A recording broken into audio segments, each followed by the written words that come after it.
I was actually thinking... The Zero Project is a global initiative to find and share innovative solutions that remove barriers for persons with disabilities. On behalf of the Essel family, Georg Valguni composed the Zero Project anthem. In this video, you will see the White Hands Chorus Nippon perform the anthem at the Zero Project Conference 2024 at the United Nations office at Vienna. Children with and without disabilities in this choir beautifully bring to life the Zero Project mission of creating a world with zero barriers.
I just love the Zero Project anthem. Who's excited for the award ceremony? Let me hear you.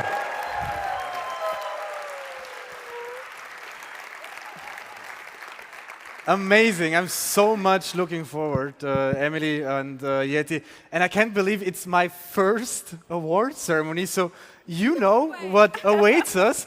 What makes you so excited about the award ceremony tonight? It's your first award ceremony. Yeah, I can't believe I wasn't able to make it in the last years. I will be here for the first time. Well, congratulations on your first award ceremony. I mean, we have so much to wait. We have, celebrating the awardees in style. We have performances. We have so many things. Thank you. Teamwork. We have so many things that await us. So I think everybody's going to be waiting in excitement for sure. Absolutely. Hello, Zero. Hello. 2026 is here, and we are here together. Are we here together? Yes, we are. I don't hear you. And we will have full hands of work. It's good that we have 5 hands to make it together tonight. We will join you at the moment when every one of us will be part of the scheduled program. So we're really looking forward for that. And I would say we will just start with our first speaker with the welcoming remarks. I think they know us, right? Oh, really? Should we see him? Do you know us? Yes! That's a song. Great. So, Yeti, Emily, you will get your round of applause. You will join us on stage at a later point. So thank you very much. We're looking forward to an amazing night together. Thank you, Emily. Thank you, Yeti. Thank you. Looking forward.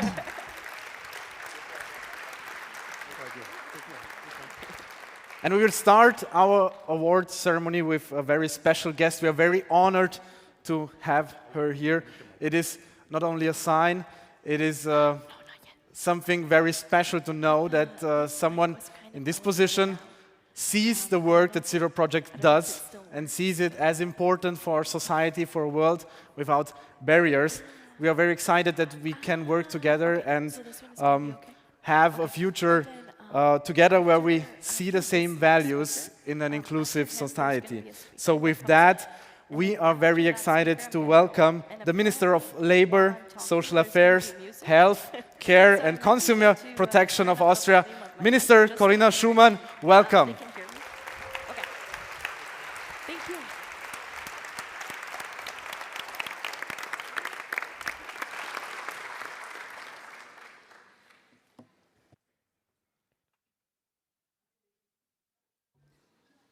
It works now.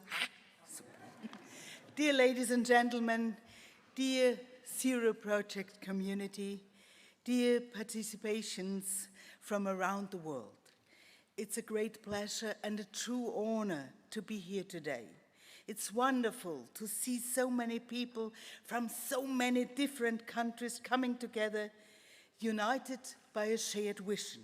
A vision of inclusion, accessibility, and equal opportunities for all people. The Zero Project Conference shows that inclusion is not a national issue, but a global responsibility. When it comes to people with disabilities, too often it was spoken about them rather with them. And too often their perspectives, their experiences were ignored. People with disabilities are people with talents, with skills, and with dreams. People who want to contribute, who want to work, who want to be part of our societies on equal terms. Accessibility and inclusion are therefore not a nice to have. They are fundamental human rights. Visibility does not only mean valuing talents and diversity. Visibility also means creating access to all areas of society, to education, to employment, to mobility, to political participation, and to a self-determined life. Also, there is progress. Many people with disabilities still face barriers in their everyday life. This is exactly why initiatives like the Zero Projects are so extremely important, because each project changes people's lives.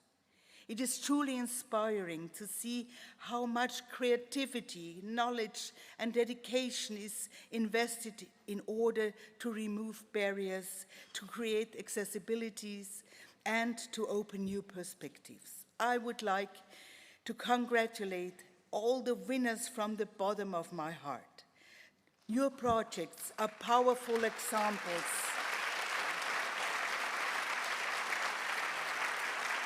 Your projects are powerful examples of what is possible when vision meets determination.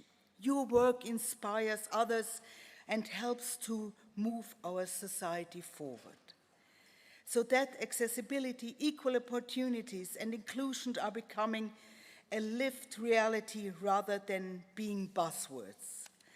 My sincere thanks go to the Zero Project, to the Assel family, and to all the organizers of the conference and the award ceremony.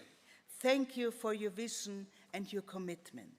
You have created a platform which brings people who want to make a real difference together. Let us take the energy from this event with us. Let us continue to work together for a society that leaves no one behind, and for a future that is truly accessible, inclusive, and fair. Thank you very much. I wish you all the best.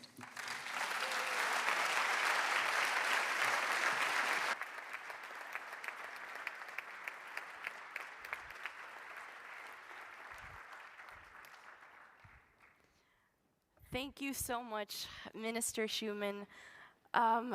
So for this next act, at this point in the conference, we feel like, our calendars are packed. We feel like, we've met so many people, we're running around like squirrels, and we naturally feel like we're juggling a lot of things at once.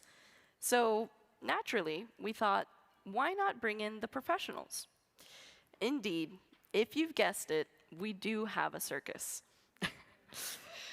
It takes years of training and practice to become a circus artist. So please welcome the co-founder of Omnium Circus, Noé España, and the star student of Omnium's Pathways Possibility Training Program, Melissa Ruiz.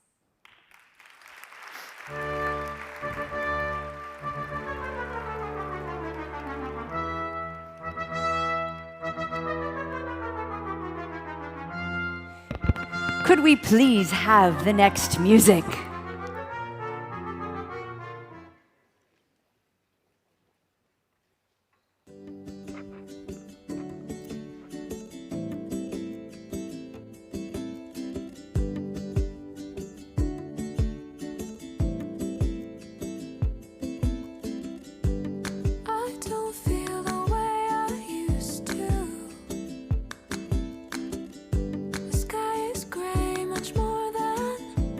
It is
So after this, I'm going to say what? On channel 1? There's another audio description. Okay.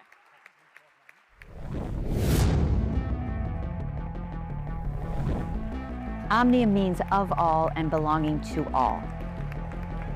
We have a story we'd like to share.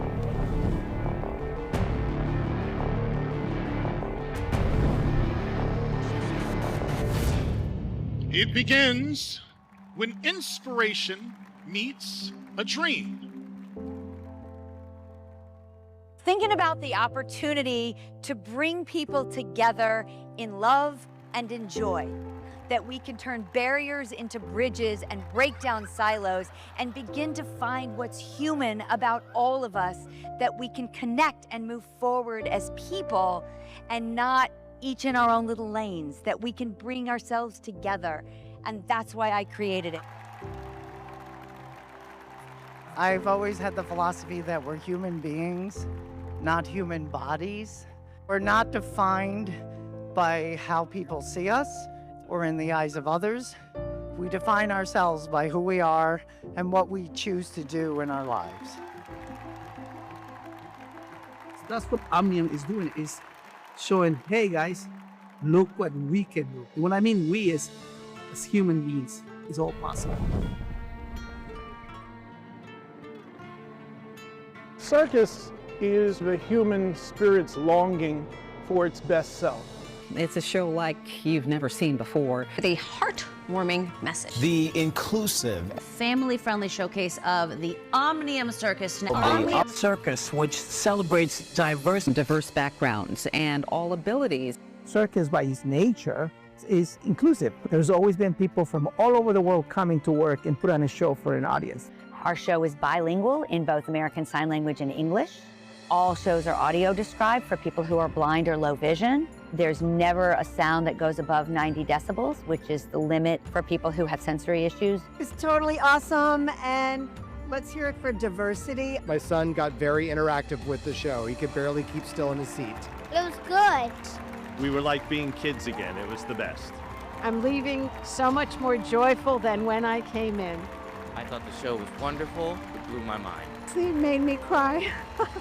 I loved it. It was one of the best things I've seen in my life.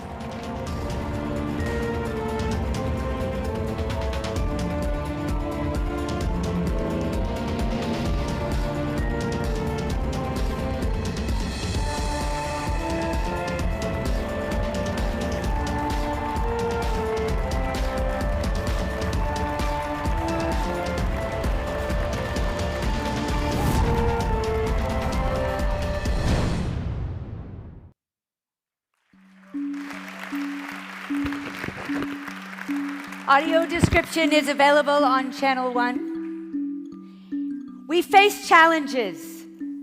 We innovate solutions. From nothing comes something. A combination of passion,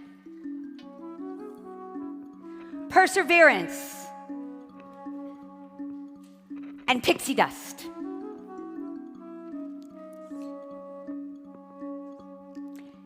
With a healthy dose of good hard work and a solid, connected community.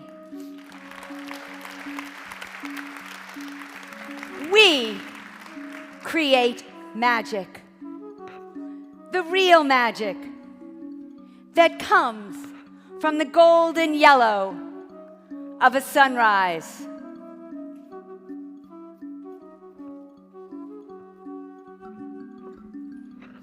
The blue of a summer sky.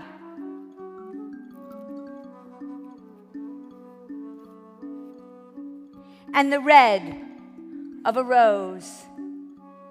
Each of these colors are unique and beautiful, but that's not magic. Magic happens when all of the colors of the world on a special day at a special time work together to make a rainbow. Rainbows are real magic. And real magic comes from a simple seed. A seed that you plant into the ground. When you water it and care for it, it grows to be a beautiful flower. But what if you didn't want a white flower? What if you wanted a red flower? Life doesn't always turn out the way we anticipate. That's not magic, that's reality. Magic happens because you have the power to change your world. You are real magic. Can catch?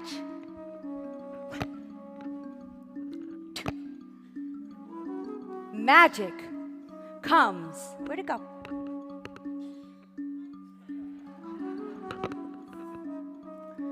Laughter is real magic.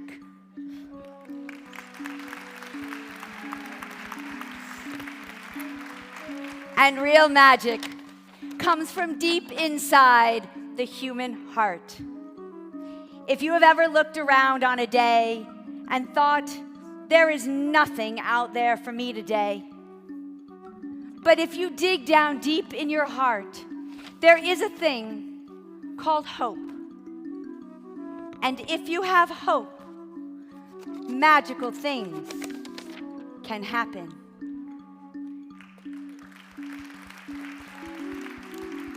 And if you dig way down deep to that extra energy you didn't even know you had, you'll be amazed at the magic you can create.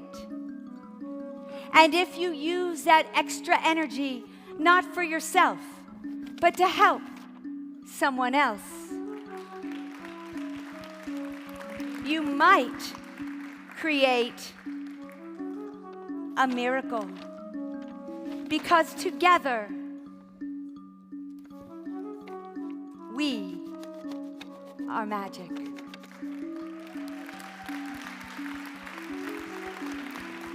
Kindness is real magic. And real magic comes from the fact that on our planet, there are billions and billions of people. No two are exactly alike. But magic doesn't come from our differences.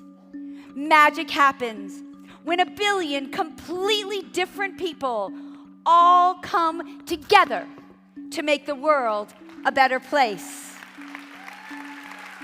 All of us together have created magic. Thank you all for everything that you do.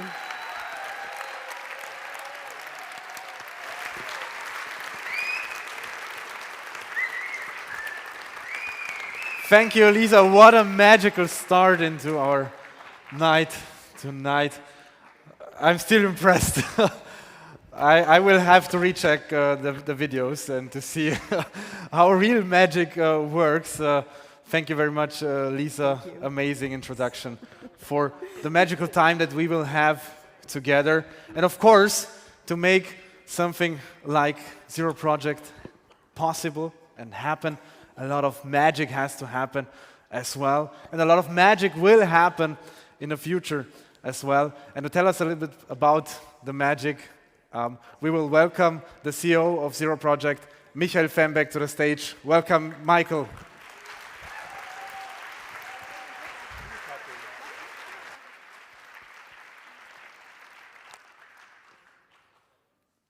Thank you, team, for giving me this important slot after all this magic and offer all these vibes and positive emotions to empty the room and give you the magic of the Zero Project facts. So there's also a lot of magic in the facts, I can promise you that. So what is the Zero Project doing, and exactly why are you as the awardees here and why is no one else here? This is the answer that I'm going to give you in this next minutes of giving you the presentation of actually what the Zero Project research is doing and why you're here.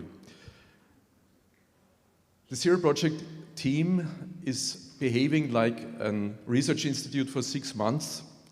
And another 6 months we behave like an event management agency where we produce the results and organize this conference. So what we're doing, how this starts, is similar to what we did in the past 12 years. We have a topic, in this case, in this year it's accessibility. We add always ICT and information communication technology annually to the research topic. And we have, for the first time ever, added crisis response as another core research topic of this year. We have some cross-cutting themes that we also put an emphasis on this year, which is inclusive arts and access to healthcare. So basically, most of you are familiar with the process, otherwise you would not be here. You have nominated, you have selected, you have peer-reviewed. So for many of you, I'm preaching to the converted and I'm telling you something that you already know, but maybe I give you the full picture of what we're doing here that you might not so be aware of. So we kick off a global call for nominations in May and June. From July to October, we do an extensive multi-step selection process involving many of you, even hundreds of you. And by September to October, we finalize the research by producing the fact sheets. So the awardees know exactly what I'm talking about. We harass them, we give them a lot of questions to answer to get really the story right. And when we all agree, then they become the awardees. So this happens around November, and from November to February, we program everything for the Zero Project Conference, and it's all based on the award selections. The awardees are based and put in the middle of this whole conference, as you're all perfectly aware. Here's some facts about the call for nomination of the Zero Project 2026. So hundreds of experts were involved, hundreds of hours of review were invested from all of you. Thank you for this on this occasion. In total, we received 560 nominations from 93 countries. We shortlisted 163 from 68 countries. And today here, we present 74 solutions from 50 countries that became awardees this year. Among those 74, there are 30 that were shortlisted because they were, as mentioned, part of crisis response, where we put a special emphasis on, and 10 awardees are within the topic of crisis response. On top of that, we have for the first time awarded 7 arts awardees. So there was a special jury and a special selection process that awarded these arts awardees, and they will come at a special section of this award ceremony tonight. Among those awardees, we also have 7 awardees that are related to healthcare, which was also, as mentioned, part of our work this year.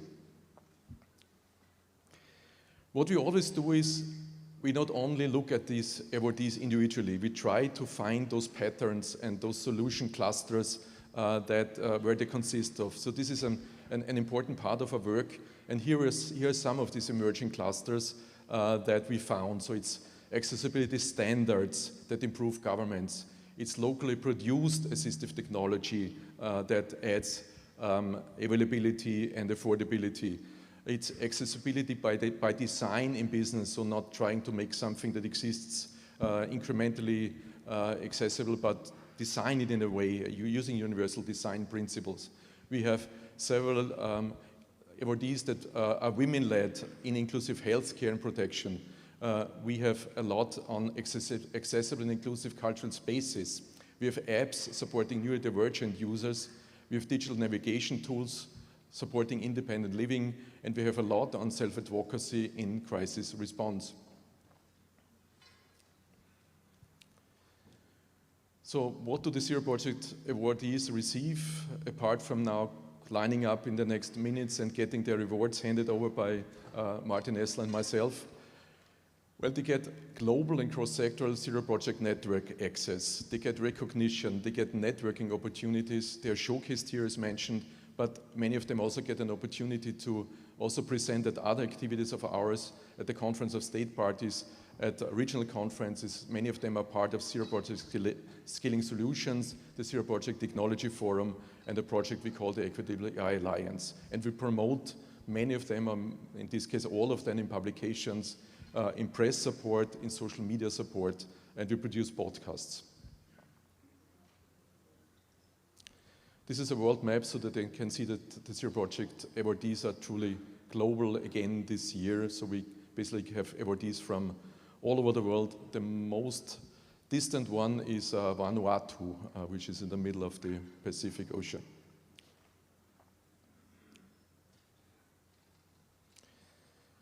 The Zero Project is this conference. The Zero Project is the research, but the Zero Project is a lot more. It's a global network at work in 2026.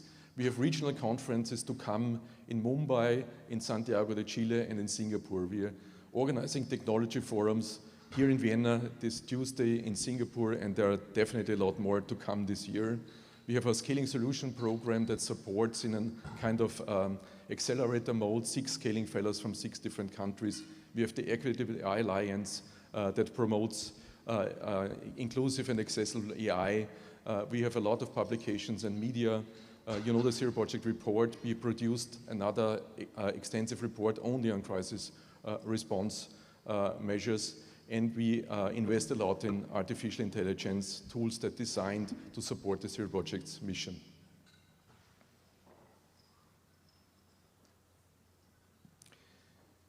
And the blank slides indicate that my presentation is basically over, but it's not over, because whatever I told you is possible because of the ESL Foundation, but it's possible also because we have a lot of strategic partners that we work with. We have a lot of international partners. I mentioned already some of them.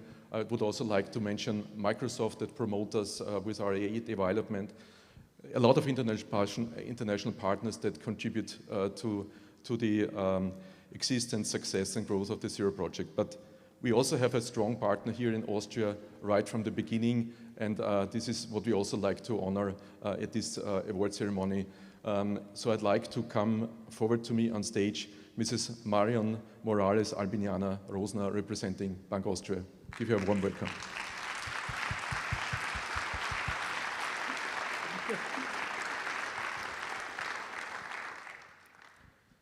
Mrs. Morales, Bank Austria is a long-standing partner, actually partner of the Zero Project right from the beginning. So also in 2012, Integrated Bank Austria already supported the Zero Project. So please use this opportunity to give us a brief introduction. What is Integrated Bank Austria and why it's relevant for also this crowd here? First of all, it's such a pleasure that I'm here with all of you. Thanks for the invitation. Bank Austria is one of the leading banks in Austria and part of UniCredit Group. And UniCredit is a pan-European banking group serving more than 15 million customers across Europe, so quite big. And I'm very proud to say that disability inclusion is one of our strategic priorities, and this makes us also to a front runner in this area. We are not doing this since yesterday, we are doing this since more than 15 years now, and our clear ambition is to stay ahead and to become the most accessible bank in Europe. Thank you. The Zero Project could, as also in the past years, host the Zero Project Technology Forum in the venue of Bank Austria. I think it's the training and also leisure center of Bank Austria, just on the other side of the road of Wagramer Straße. The Tech Forum is a lot on technology. Technology is a key driver of inclusion and accessibility. Some people may not 100% agree, but it's not our subject. The subject is technology is also a driver of the financial industry. So where do you see, where do these two technology developments, where do they meet, and where do they maybe also not meet enough? Yeah, you already mentioned it. For us, it's the bridge between inclusion and the future of banking, because the innovations that drives also financial services forward, becoming more efficient or also secure, also the ones that are driving accessibility forward. So therefore, we are investing in scalable digital solutions that reach as many people as possible. And for us, digital inclusion is not a buzzword, it's not a niche, it's the core of our digital strategy when it comes, for example, to platforms. Thank you. You personally, Ms. Morales, you've been with us quite some time in the past days and weeks. You saw a lot, you learned a lot, hopefully. Is there something you personally got you and what you personally like to engage more in the future? Well, first of all, I'm super impressed. I was not aware that there is such a big community and such a professional community working, bringing us forward as a society. And I want to say thank you to all of you because your contribution is enormous and excellent. And I'm very honored to be with all of you. So thanks a lot. And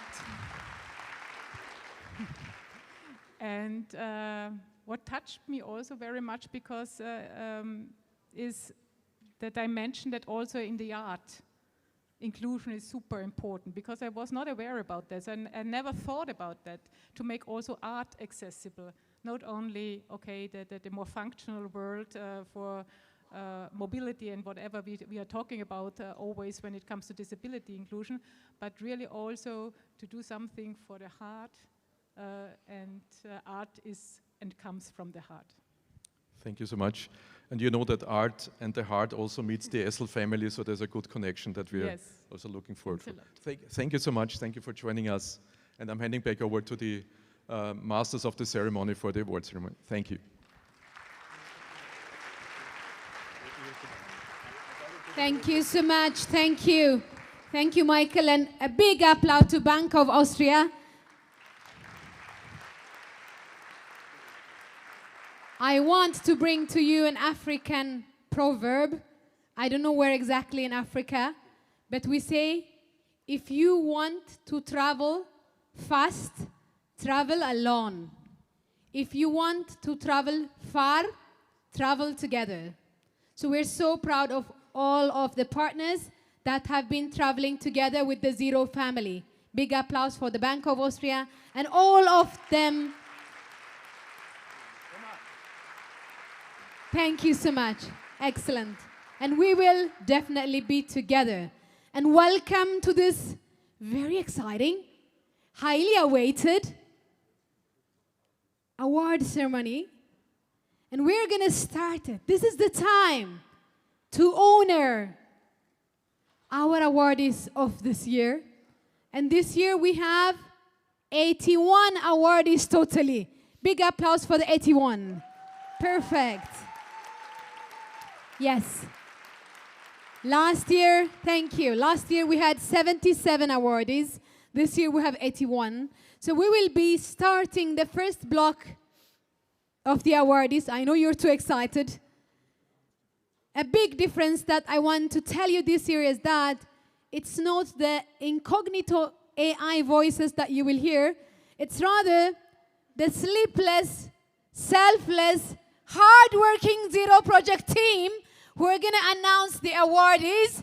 Big applause for the Zero Project team.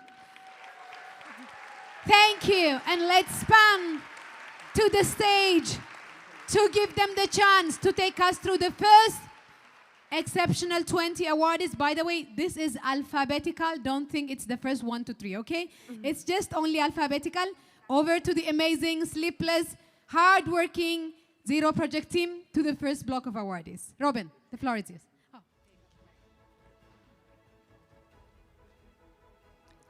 Parks Victoria is a Melbourne-based public authority that is responsible for managing Victoria's state and national parks.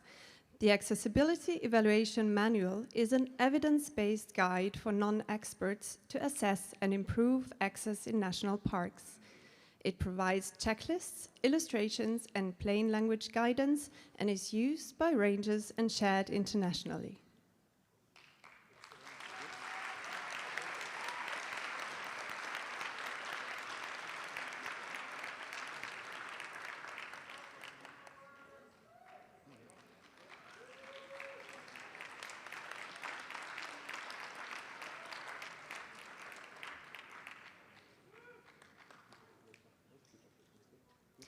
The Inclusive Parliament Initiative refurbished Austria's 19th century parliament to improve accessibility. An enlarged visitor center, elevators, accessible toilets, tactile guidance, braille, induction loops, plain and sign language, and tactile tours, and accessible online debates were introduced in 2023.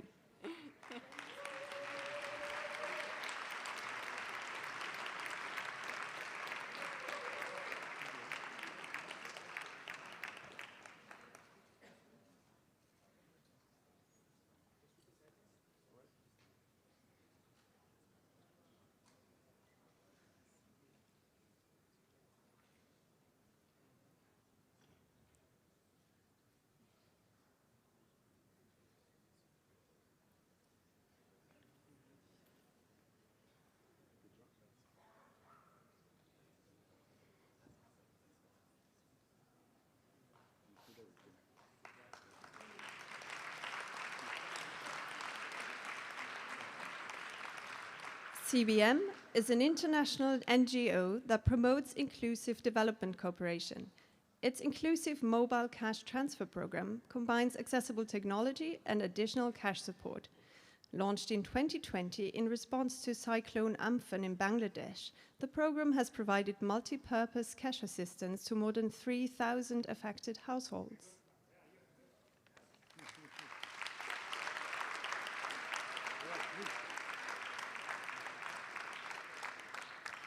Kroki Naguki is a sound-based navigation system for blind and visually impaired people in Belarus.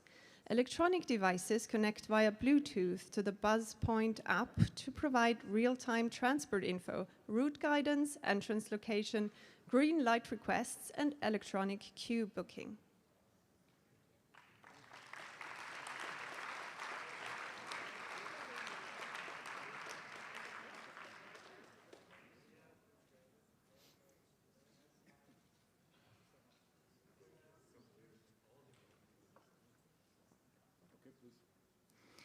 MV, based in Bruges, Belgium, is a technology startup company focusing on AI-driven assistive technology for people with visual disabilities. MV has launched a smartphone app combining real-time scene description, navigation, object recognition, text reading, and even emotion detection in a single voice interactive platform.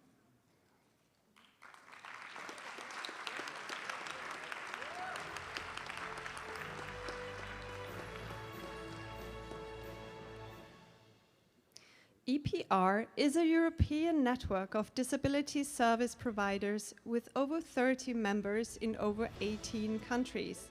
In 2022, it launched the Equal Treatment Project, uniting hospitals, universities, and services to improve healthcare for persons with intellectual disabilities through multilingual e-learning and participatory training.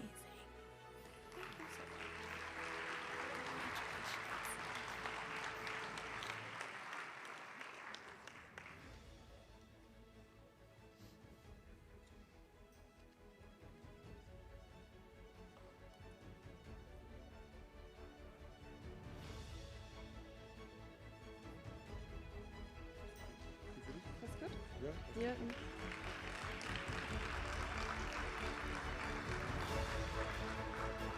Egalité is a social enterprise based in Porto Alegre in Brazil.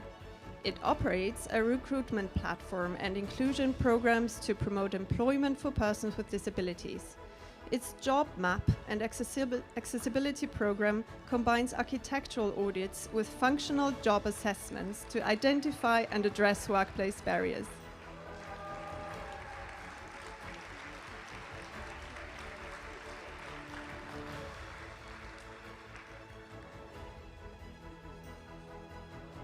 Light for the World is an international NGO based in Vienna, Austria. It focuses on promoting disability inclusion in low and middle-income countries. In Burkina Faso, Light for the World, together with partners, leads a community-driven disaster preparedness initiative that forms inclusive village savings and loan associations. It supports marginalized people to build collective savings and provide rapid financial aid during emergencies.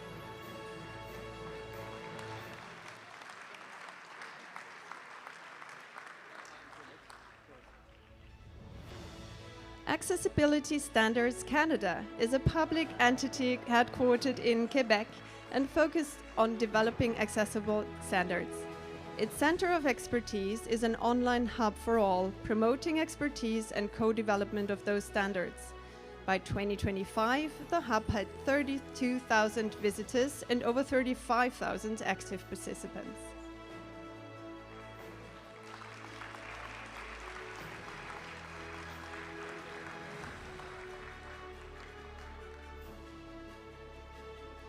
BAU Accesibilidad Universal is a private company from Santiago, Chile, focused on accessible infrastructure planning. Its digital tool Aura, Accessibility Universal Risk Algorithm, uses an algorithm to objectively assess and manage accessibility risks in infrastructure, including transport systems, parks, and buildings, by measuring and benchmarking accessibility barriers. Since 2020, Aura has evaluated over 300 sites.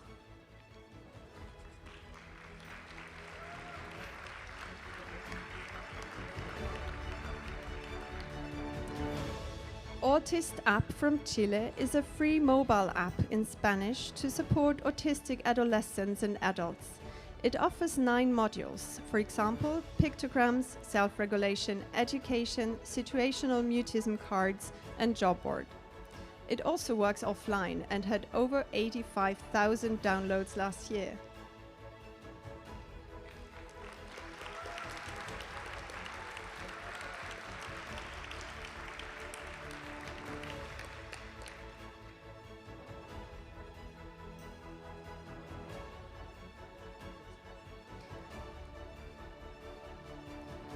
Mat Movilidad from Colombia makes an electric handbike attachment for manual wheelchairs, assembled locally from bicycle parts. They combine hardware with a growing peer-led community, fostering mobility, employment, and advocacy among users. Beyond devices, Mat offers inclusive city tours and a crowdsourced accessibility map.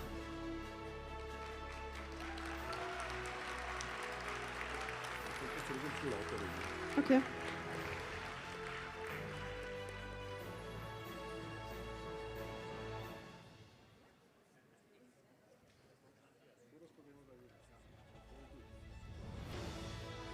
The Todos Podemos Ayudar Foundation is a small NGO based in Medellin, Colombia.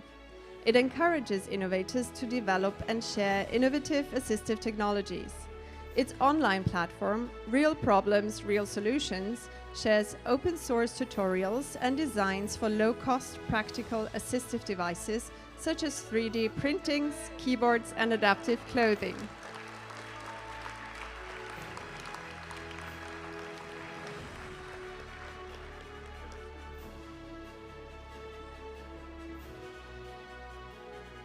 Theseus was founded at Maastricht University in Brno, Czechia. The service offers audits, training, and resources to improve digital environments for persons with disabilities, combining the lived experience and technical expertise of certified experts with disabilities. Since 2022, Theseus has delivered more than 250 audits.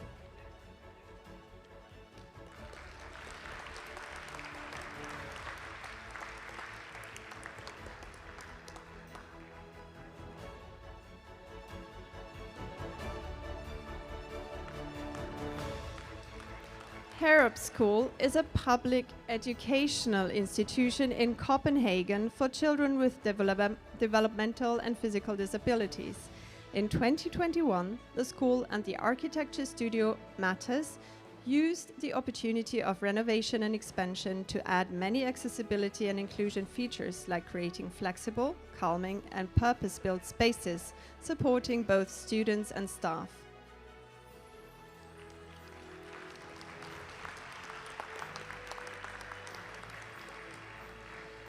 Bayer is a global enterprise in the fields of healthcare and agriculture, headquartered in Leverkusen, Germany. In 2023, the company launched the Enabling All, Excluding Non-Integrated Enterprise Accessibility Framework to promote accessibility in all areas of business. The framework covers product accessibility, such as accessible QR codes on packaging, digital accessibility, and workplace accessibility. It is being replicated across 70+ markets. Audiri Vision Technologies is a social startup company based in Mumbai, India, that focuses on affordable assistive technology for persons with visual impairments. It developed AudiVision, an AI-powered app that comes with a low-cost mounting reader device, enabling users to read printed and digital documents using their standard smartphone. AudiVision, which also works offline, served 6,300 users in 2025.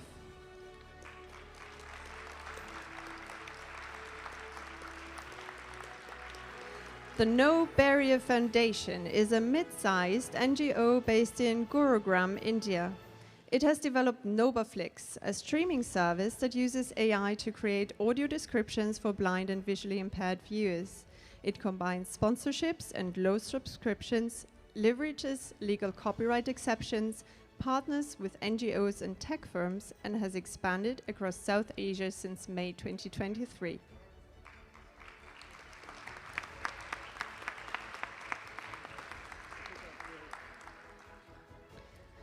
Torchit Electronics is a social enterprise headquartered in Ahmedabad in India, specializing in affordable, life-improving assistive technology. Its Jyoti AI Pro is a small and wearable device that transforms regular glasses, a ring, or a lamp clip into a smart reading and object recognition device. It is AI supported and works offline, supporting over 80 languages and recognizing 300 objects.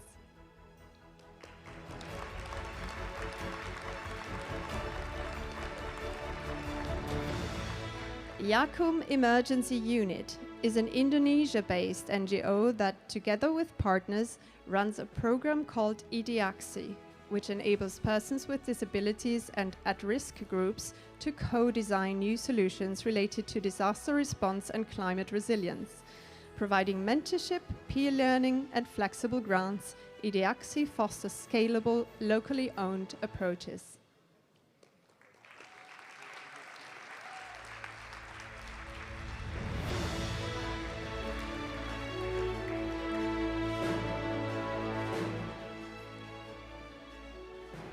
That's real magic.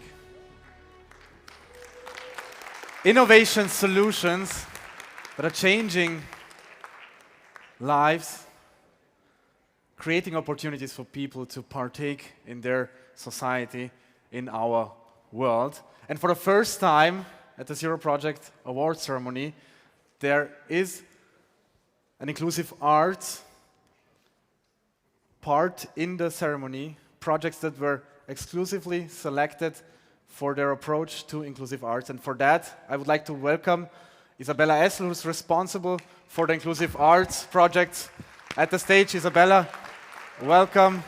We're glad to see that the world of inclusive arts is growing. Thank you, Andreas. Yes, indeed. As you could see, with the Zero Project Art Awardees, this term is actually new. So for the first time, we have really Zero Project Art Awardees. In former years, we also had more than 20 innovations in the arts that were Zero Project Awardees. But now we also have Zero Project Art Awardees, and I'm very happy about that. Woo! Yeah!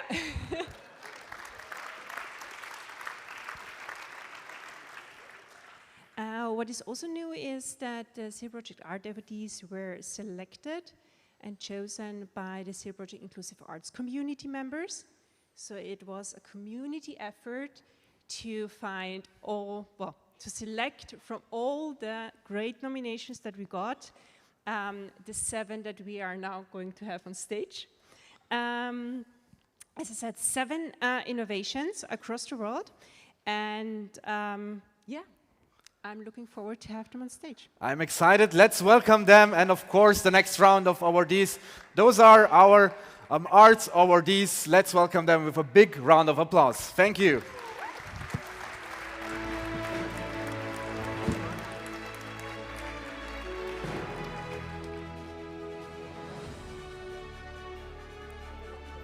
The Wien Museum is a leading museum in Vienna, Austria, covering the history of the city. In a comprehensive renovation and expansion of the building, a multi-sensory approach to its exhibition was implemented. It features 50+ tactile and interactive stations, Austria's first changing place toilet, and free inclusive programs.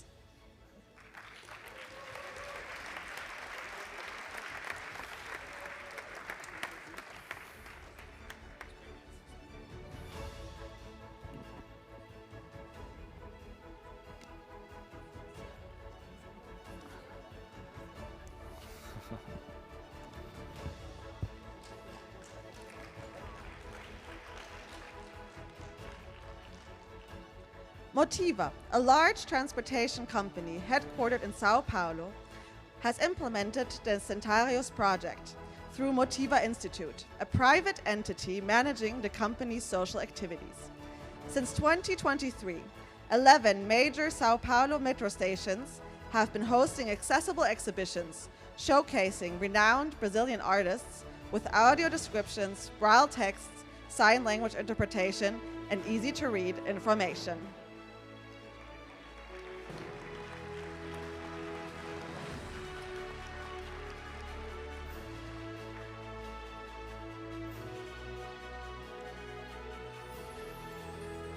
Corporación Antilén is a Chilean NGO led by neurodivergent people and other persons with disabilities, promoting social participation and focusing on training and awareness raising. Its model of cognitive accessibility, sensory support, and relational approach supports inclusion in festivals and other public events through tailored anticipatory guidance and on-site sensory support. Okay.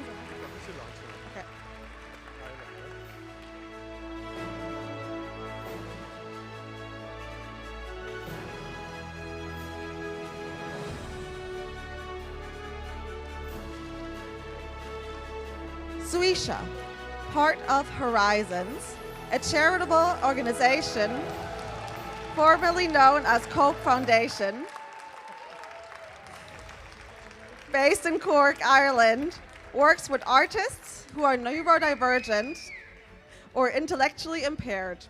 In 2014, it launched Arts Access ID, a multidisciplinary program supporting artists, audiences, and organizations across Europe to participate in cultural life through co-creation.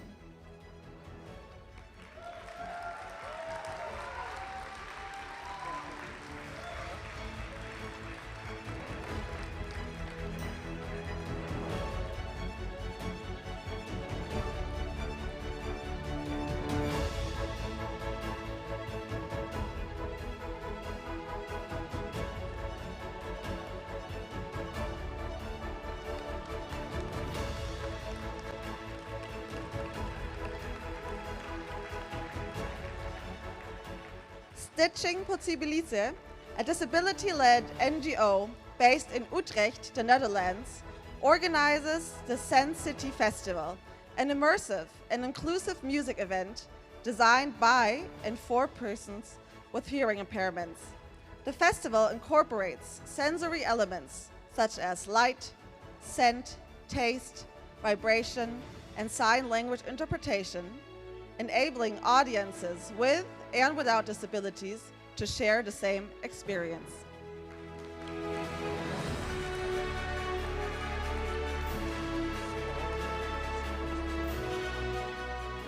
Europe Beyond Access, led by Skånstenstrata, Sweden, and co-founded by Creative Europe, unites 11 leading arts institutions to support deaf and disabled artists through commissions, co-production, tours, and artistic exchanges. The project challenges barriers in dance and theater, driving change across the wider European cultural sector. In 2024, it delivered 24 touring events.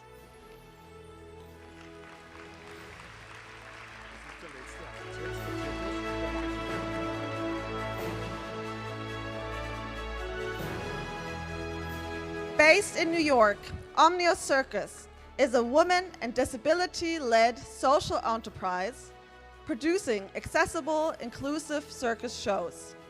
It seeks both to entertain and to advocate for inclusion, with more than half of its team and leadership and 25% of performers being persons with disabilities. Shows feature ASL English ringmasters, audio descriptions, captions, tactile shows, and sensory support.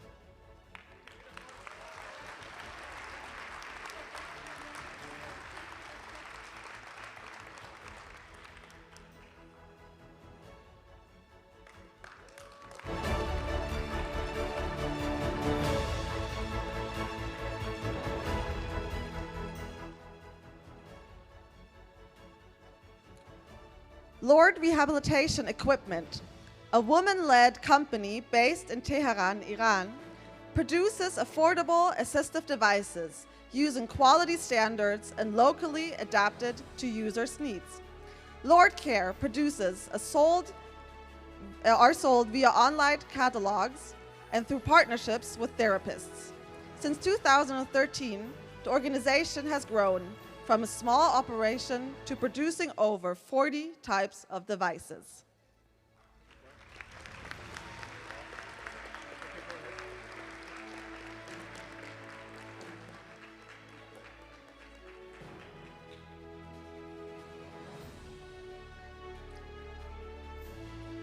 Primark, a multinational fashion retailer headquartered in Dublin, Ireland, has been offering adaptive lingerie since 2024.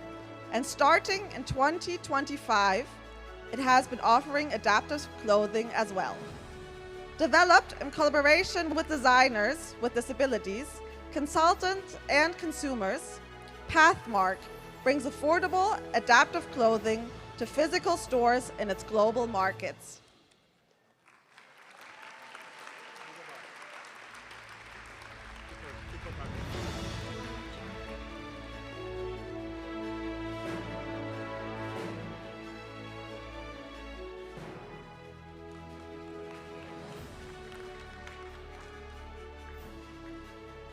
Vision Ireland Services, a national Irish charity that supports people with visual impairments in a variety of ways. In 2024, it inaugurated the Wayfinding Centre in Dublin, Ireland, a large indoor training environment that simulates public transport systems to improve accessibility for persons with disabilities. By April 2025, Wayfinding Centre had hosted over 3,000 visitors.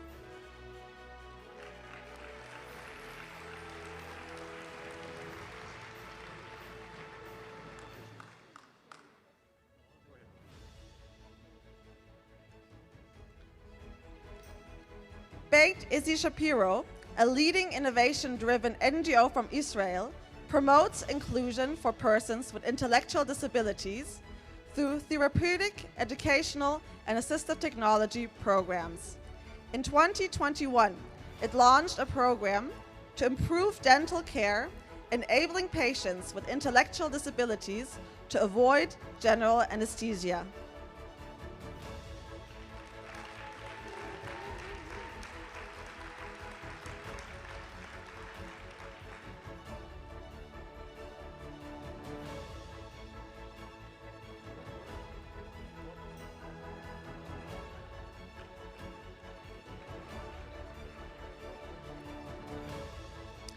The Adventurous Park for All is an innovative play and learning complex located in Genai Yehusha Park in Tel Aviv, Israel.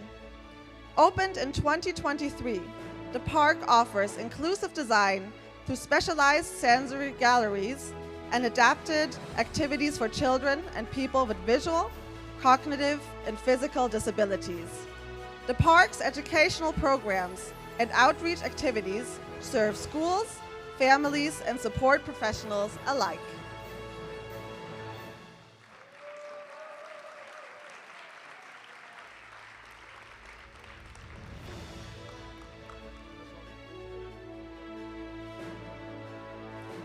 In 2023, Panasonic, a multinational electronics company based in Osaka, Japan, launched its inclusive design framework to ensure the involvement of persons with disabilities throughout the company's whole product development cycle. By 2025, 30 inclusive design projects had been launched or are awaiting public release, and over 1,000 employees have been trained.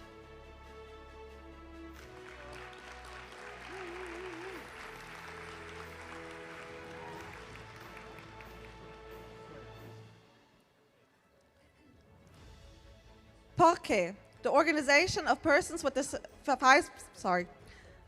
the Organization of Persons with Psychosocial Disabilities, based in Tokyo, Japan, is an NGO working nationally to improve disaster preparedness for people with psychosocial disabilities. Its project, Disability-Led Disaster Preparedness, has developed guidelines like the Inclusive Preparedness Checklist, checklists and educational videos as free downloads, and also conducts workshops.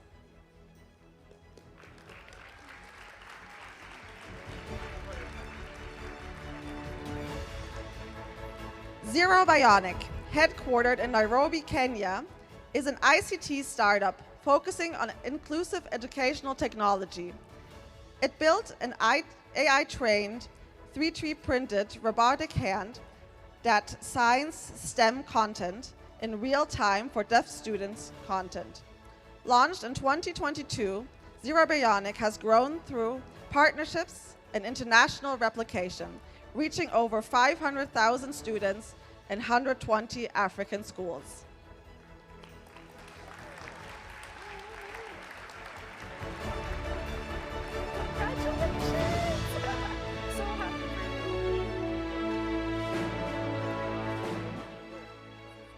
Sense Pilot, a startup company based in Vilnius, Lithuania, developed software that uses standard webcams for real-time head tracking and facial gesture and speech detection. The software enables users to operate computers and play video games entirely hands-free, without any additional or complex hardware.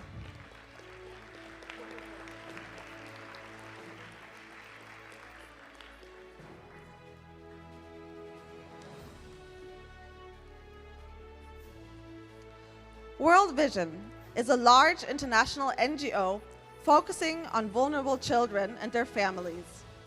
Its disability case management app, launched in 2023, supports non-specialist community workers to assess and children with disabilities using a structured recommendation-based system. As of 2025, it has been used in Malawi, Mozambique, Congo, Rwanda, and is expanding to Honduras. It'll be her turn to introduce.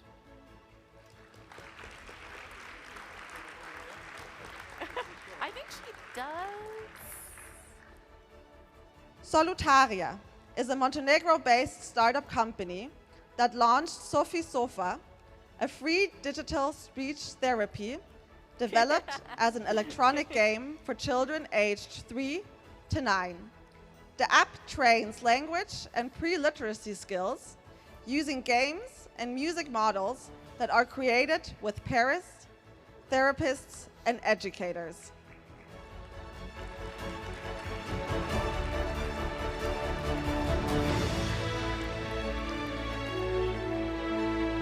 In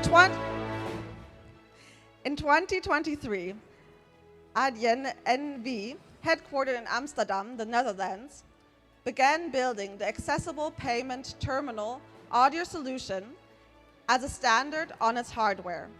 In alignment with the European Accessibility Act, it ensures non-visual access to all key screens on the payment terminals, including presenting credit cards, tipping, PIN entry, and currency conversion.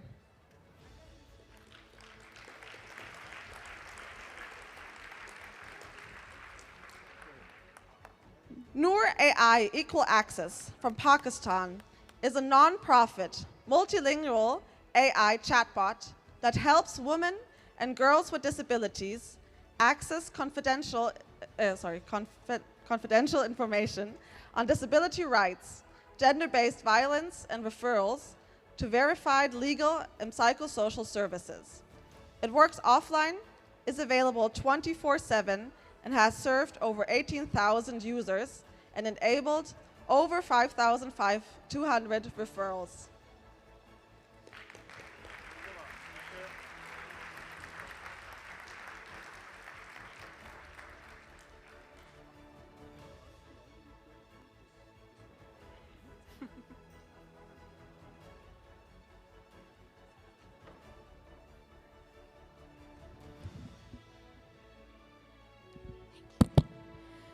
Wow.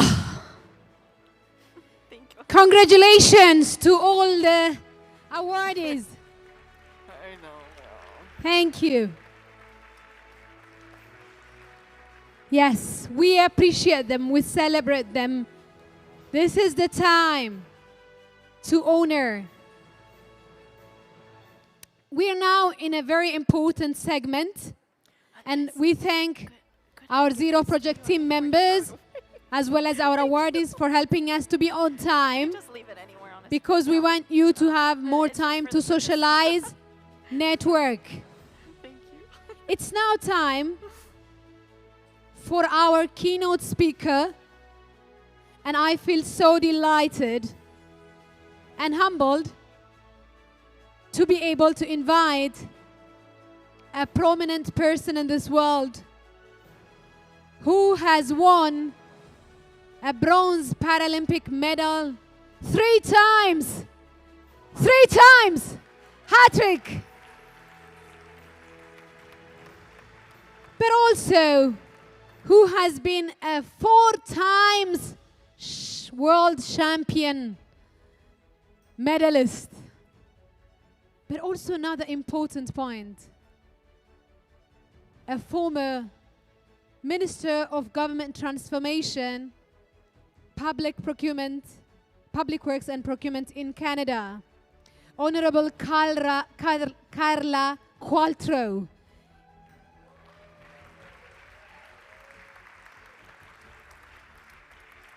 She is my icon. She is our icon. And as she says, small steps lead us into big impacts. All big trees were born from small seeds. So Honorable Carla Qualtro, of course, as you know her, has been a prominent lead in the government of Canada from 2015 to 2025. She has been behind the very famous Canadian Accessibility Act, which was enacted in 2019, which has a clear vision of making Canada barrier-free by 2040. She has not only made an act or a policy, but she has established a true solidarity example by bringing all actors, including the private sector, the businesses, persons with disabilities, regulators, all together. That must be a miracle to bring everyone to the table, right? So we're going to hear from our miracle lady, Honorable Carla Qualtro, who is also a very prominent human rights lawyer, and she is a great example, and whosoever wants to take accessibility from advocacy towards a public policy reality, this is the chance for you to listen and take the lessons back home. That way, it's not only Canada, as the aim of the Zero Project is to make every country barrier-free.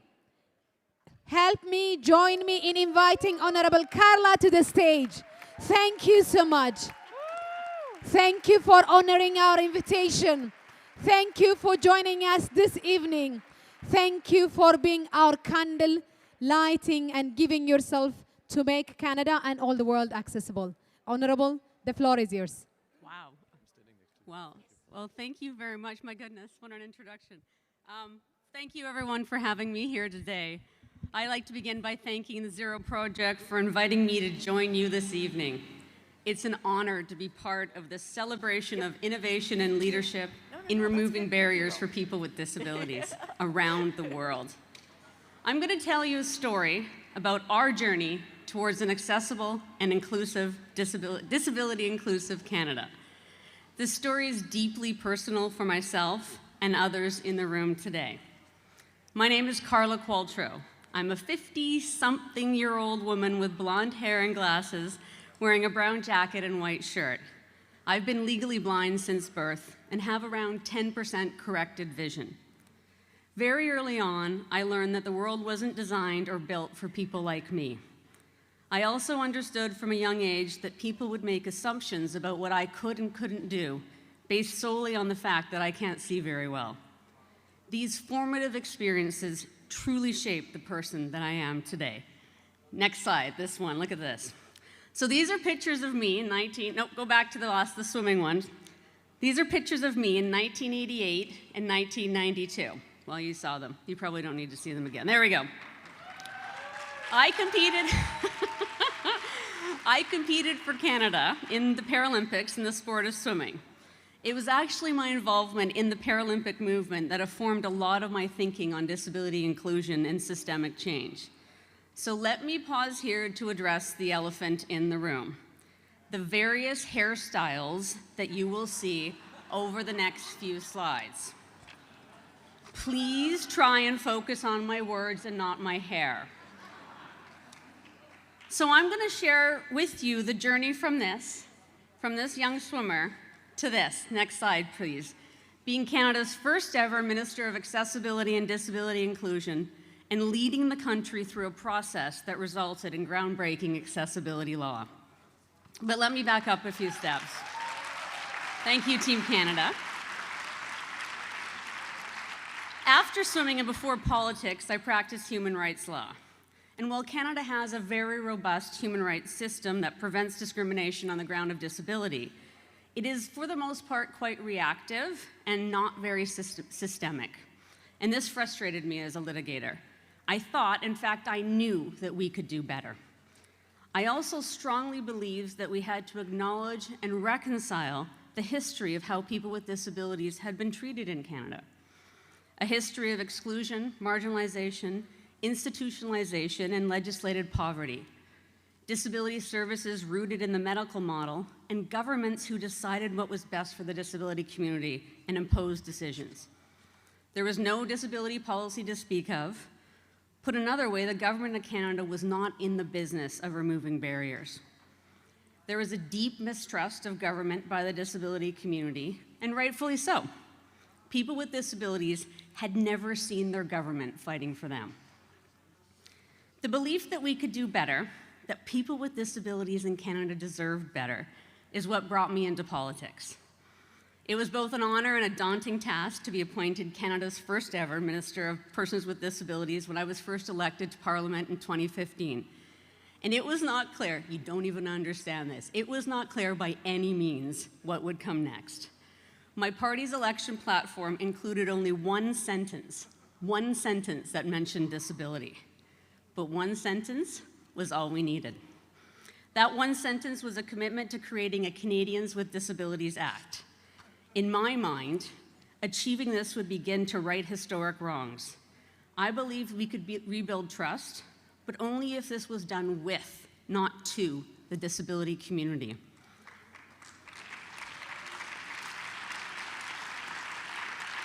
We would collaborate and co-create. So we got to work.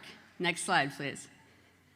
We conducted the highest profile and most accessible national consultation on accessibility Canada had ever seen.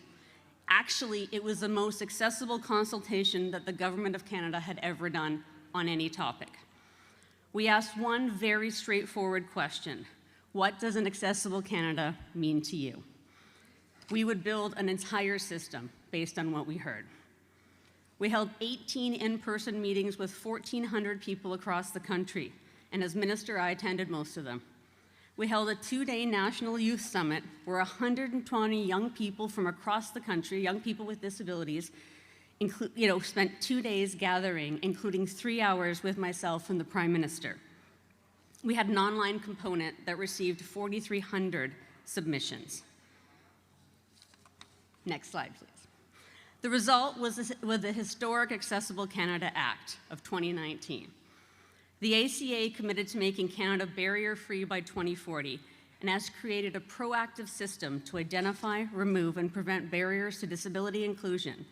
It established a National Accessibility Standards Organization, which won a Zero Project Award tonight. Thank you all very much. A government chief accessibility officer and an accessibility commissioner at the Canadian Human Rights Commission. It recognizes sign language as the primary language of deaf people in Canada, and it has legislated a broad definition of disability based on the UNCRPD. And as an aside, the picture that you all see on the right, the top right, that's what it looks like when a minister responds to a really dumb question about accessibility from the opposition.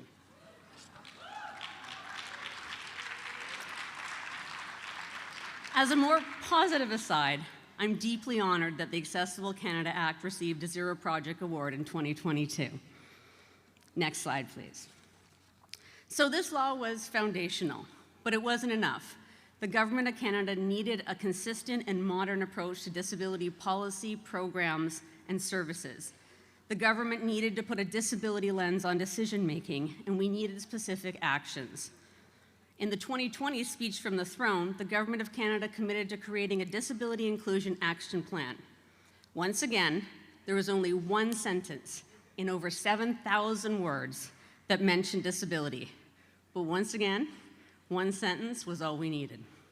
Working with the disability community, we created Canada's first ever policy framework for disability inclusion. The DAP has 4 initial pillars: financial security, employment, accessible and inclusive communities, and a modern approach to disability. Each lays out a specific government actions and undertakings. Next slide, please. I paid particular attention to the financial security pillar. The most important component was the Canada Disability Benefit, a monthly direct payment to working-age Canadians with disabilities. This had the potential to lift hundreds of thousands of Canadians out of poverty.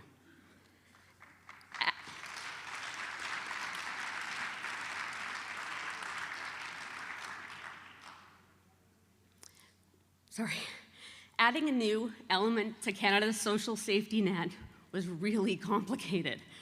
It required legislation, harmonization with other benefits, and negotiation with other levels of government.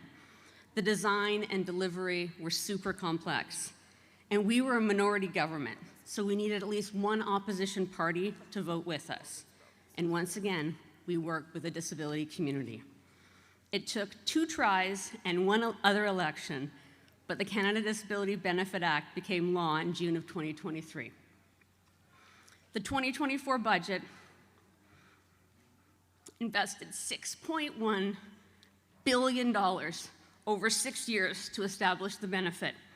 And in July of 2025, eligible Canadians received their first payment.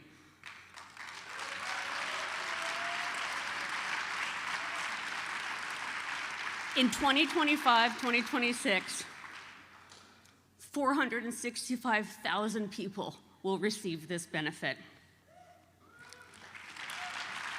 I thought I could get through this, all right. I would say that the law and this policy framework and the benefit are still works in progress. The disability community, myself included, will have to continue to advocate as it has always done, and there's much more work to be done. Next slide, please. But that can wait a day, because tonight we celebrate and honor excellence and innovation. But we're also affirming something bigger, that inclusion is a human right. In these uncertain times, in an era of backsliding and protectionism, dangerous decisions are being made about who should be included, who should be heard, and whose needs should be considered as optional rather than foundational and fundamental. These moments feel really uncertain, and they can be exhausting, and for many of us, they are deeply personal. But they also reveal this is also where leadership becomes most visible. Tonight is a celebration of that leadership. To the award winners, thank you for proving that through vision and expertise and innovation, accessibility is about dignity, equality, and respect. Congratulations to all of this year's recipients, and thank you for leading the way.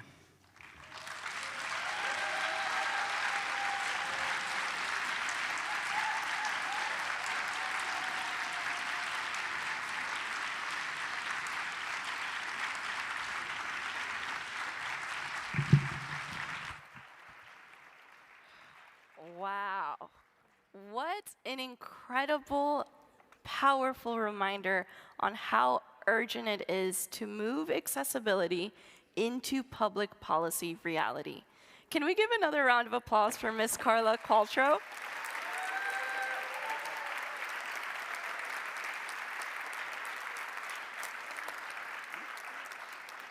Next up, we will excitedly celebrate the next batch of awardees. So please help us in celebrating these next incredible awardees.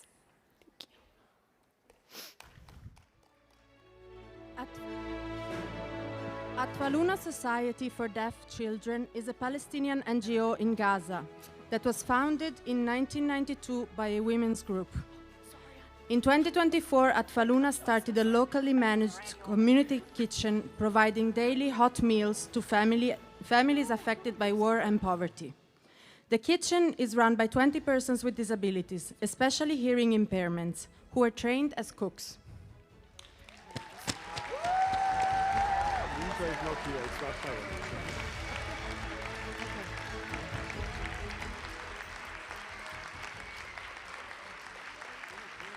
Lat Bionics, a startup company based in Lima, Peru, has developed affordable AI-powered 3D printed upper limb prosthesis.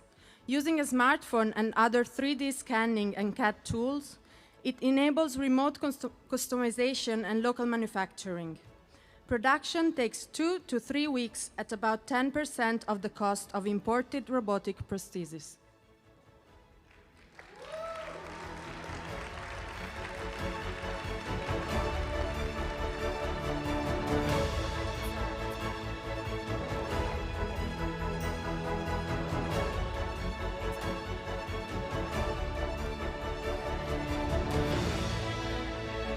Based in Lima, Peru, Oír para Crecer is an NGO dedicated to promoting hearing health support for children and adults. It delivers affordable hearing care to underserved regions by using a high-quality, Bluetooth-enabled hearing aids and local partnerships. The project provides hearing screening, device fitting, remote calibration, and user training.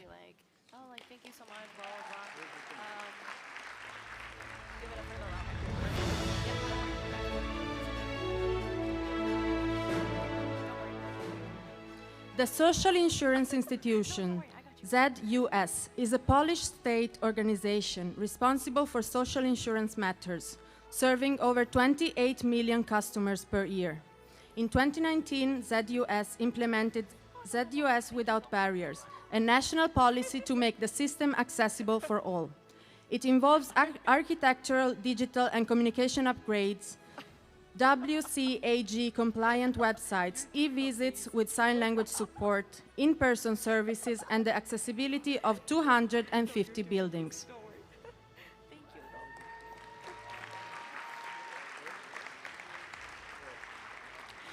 The National Library Board of Singapore, NLB, is a large public entity. In one of its sites, the Punggol Regional Library, a leader in accessibility and inclusion, it has launched the Accessible Programs Project, which proactively involved persons with disabilities as both participants and leaders in workshops and events. All materials and resources are provided free and open source, bringing the whole library infrastructure and services to life.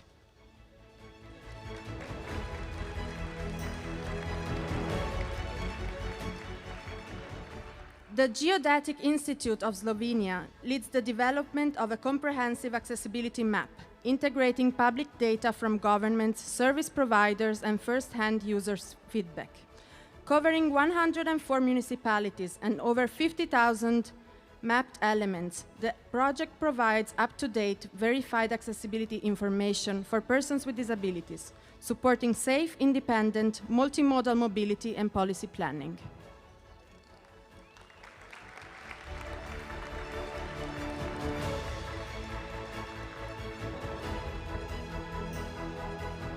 Club Atlético de Madrid runs a stadium for all, accessible to all fans regardless of ability, and one that offers everyone the full match experience. Launched in 2017, a Stadium for All has implemented a variety of activities, including audio description, tactile tables for visually impaired fans, integrated sign language interpretation in customer service, and collaboration with DPOs.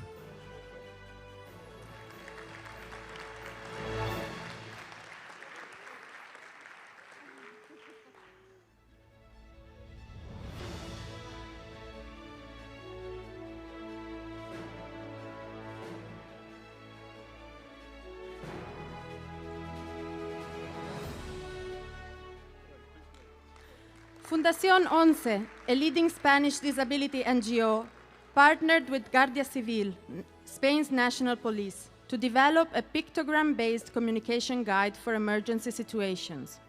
The communication guide with pictograms for emergency situations features over 100 pictograms for 11 emergency scenarios, such as accidents and violence.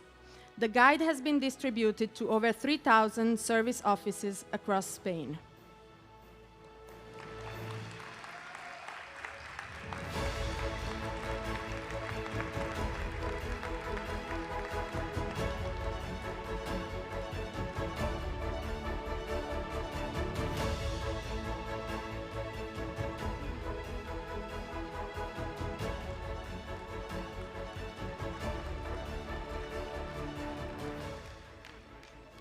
Fundación Personas is an NGO founded by families of persons with intellectual disabilities in Castilla y León, Spain. In cooperation with the regional public health system, it created Programa ASI, supporting and coordinating the hospital stay of persons with disabilities and autism. Its main features are identity cards, electronic record alerts, adapted protocols, easy-to-read materials, and nurse case managers.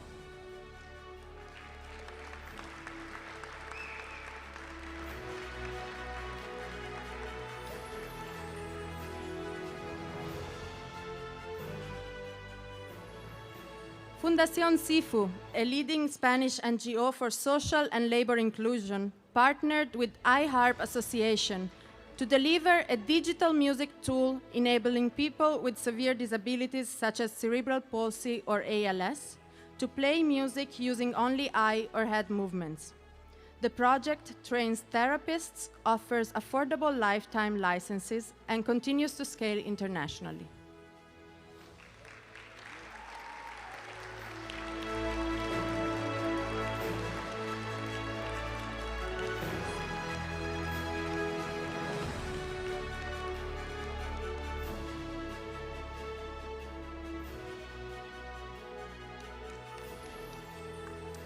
Trust Rugby Spain is an NGO headquartered in Valencia that was founded to use rugby as an instrument of inclusive sports and disability-led leadership. Unified Rugby is an adapted, copyrighted form of rugby for adults with and without disabilities, blending physical sport with robust leadership and life skills training. In 2025, Unified Rugby was played in more than 1,000 sessions.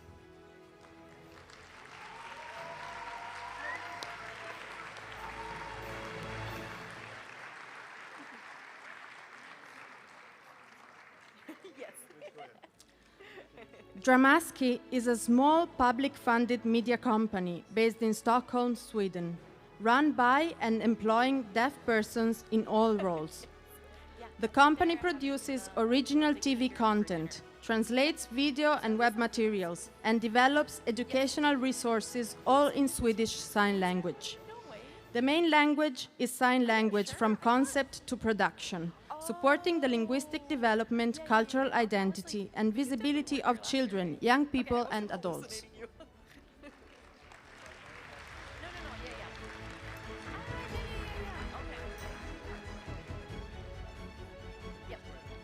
Child Support Tanzania, CST, is a local NGO founded by educators and community leaders in the Mbeya region to advance inclusive education.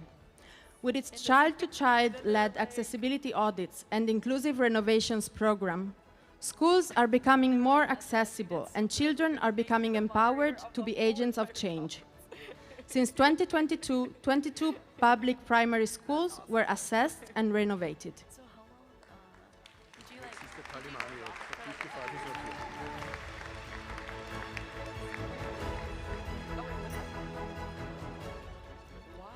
Jenga Hub is part of the Negesti Sumari Foundation, an NGO dedicated to advancing inclusive education based in Dar es Salaam. In 2022, Jenga Hub launched the Kalimani app, an AI-powered digital learning platform promoting literacy, numeracy, and digital skills, teaching everything in Tanzanian Sign Language, to be used both in mainstream and specialized schools in 6 regions in Tanzania. What do you mean? Like the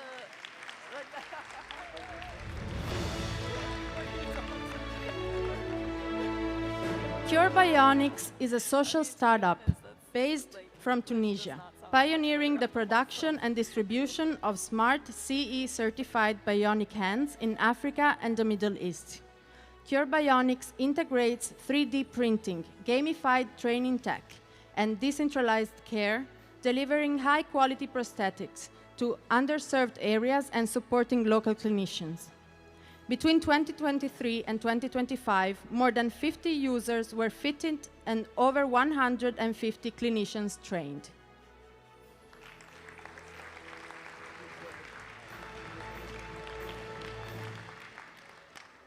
Founded by parents and professionals, the Turkey Down Syndrome Association established the Geleceğe +1 Academy container education centers to provide accessible education and support to children with disabilities and their families in the event of a disaster. These container-based centers can be set up within a week and provide teaching, therapy, and counseling services.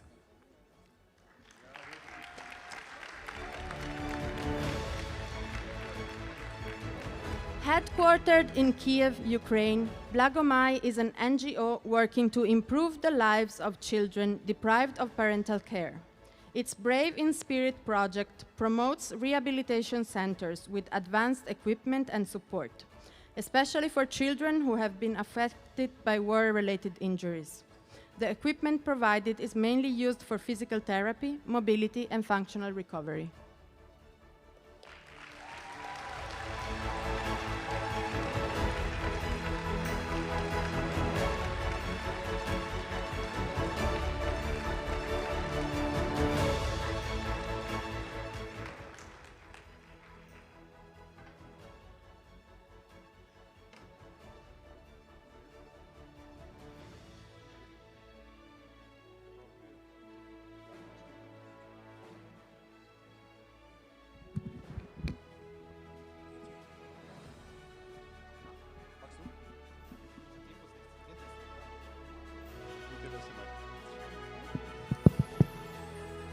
Fantastic. Great. Is this your response for the heroes? We've come a big way. We've come a big way. Fantastic. Great. Wow. What a night. What a celebration. What an appreciation. Thank you, everyone, for the great work that you do. Amazing experiences we carry. I think this is the energy house where everybody takes back the energy home. Right? Super. I am now going to invite, I think, one of my phenomenal, amazing friends, but who I also call a role model, I dare to say. And this person is also a human rights lawyer. The person I'm going to introduce and invite now to give us the keynote speech for this evening is a very close, I would dare to call her a member of the Zero family, right? And a dear member of the Zero Project family, and the current global advisor, global disability advisor of the World Bank Group, Charlotte Macklin Nolipo.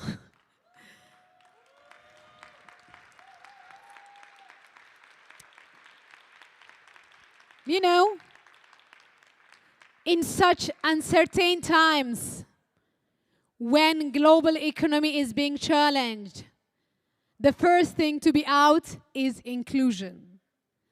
The first austerity measures to be ticked on are disability. With Charlotte's leadership, the World Bank Group has ensured that disability is not an optional choice.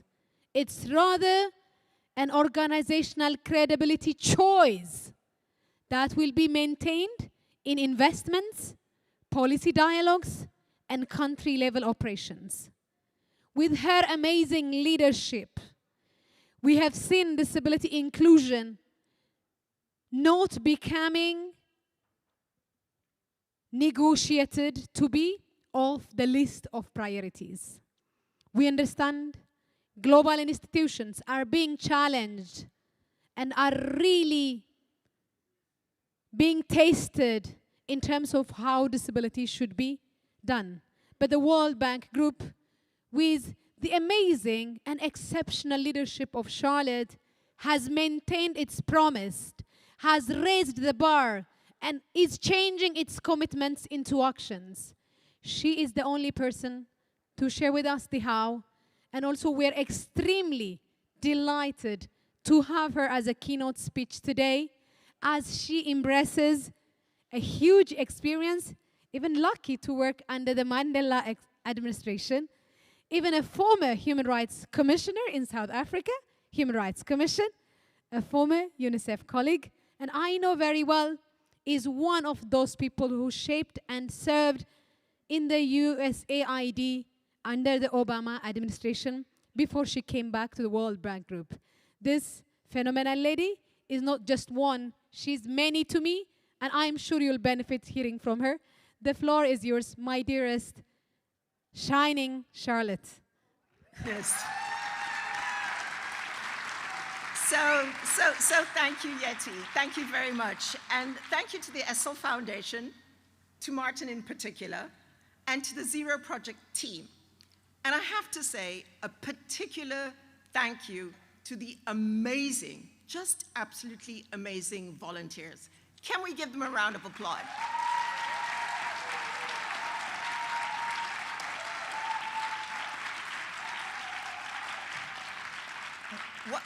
What a dazzling evening tonight has been. So, as Yeti mentioned, and was very generous, I have to say, with the introduction, my name is Charlotte McLean Nhlapo. I'm the Global Disability Advisor at the World Bank Group based in Washington, D.C. I do not do this work alone. I do this work with many, many people behind me. And I think that's an important point for us to recognize, that we never do this work alone. Each year, this gathering reminds me why disability inclusive community is one of the most innovative and forward-thinking movements in the world. I'm coming straight from a session this afternoon where we were talking about ICT innovations, and I feel so energized by it.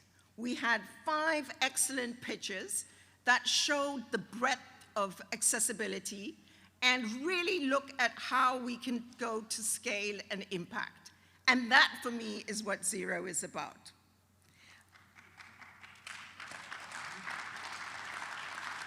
What I saw in that session, and in many other sessions, is the spirit of Zero.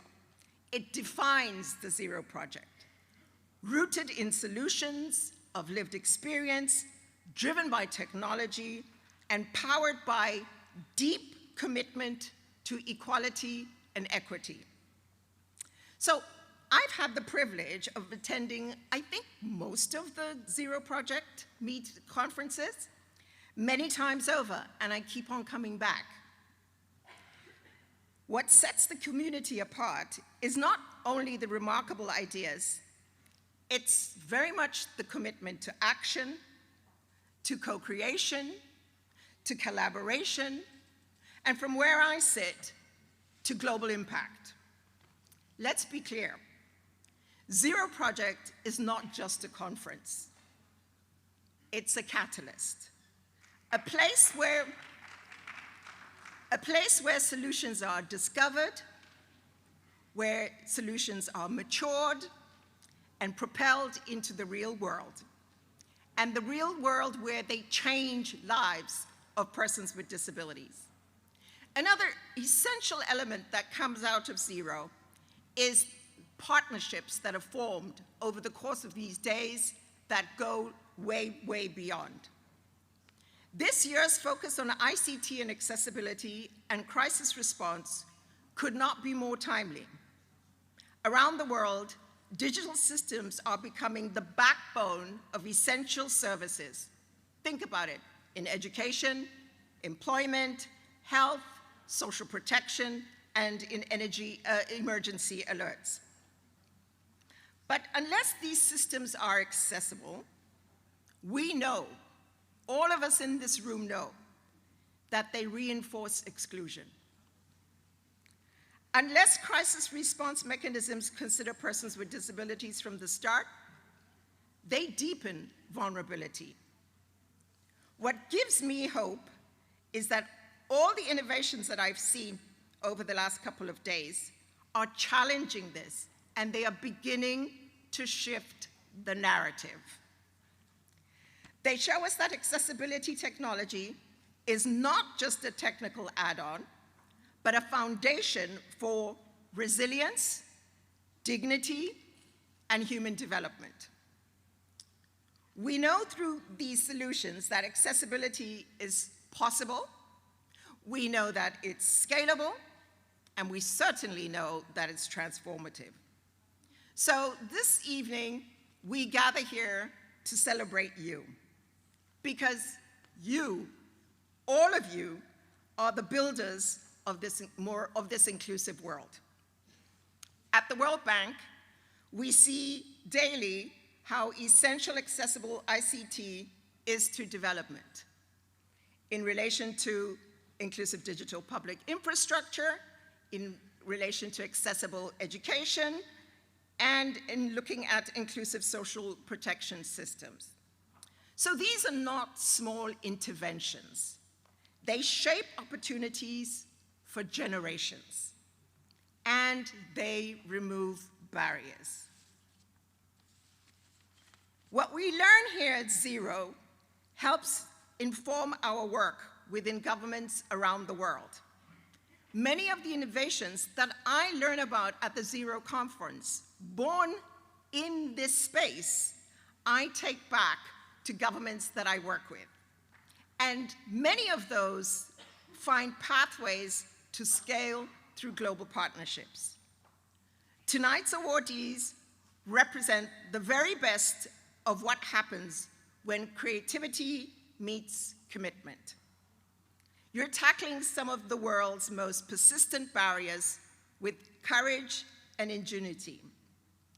I want to congratulate each of you, not only for what you have created, but for the communities that you've engaged, the systems that you're transforming, and the lives that you're changing.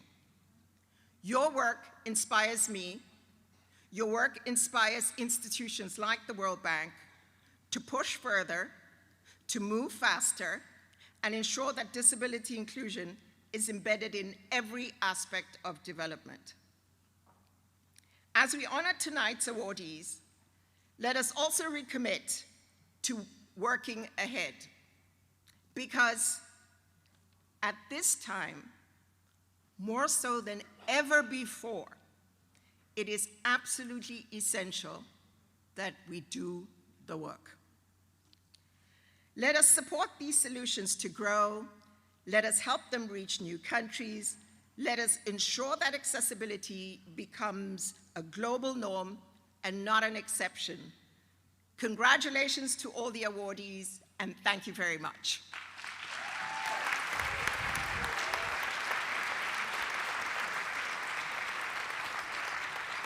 Thank you, Charlotte.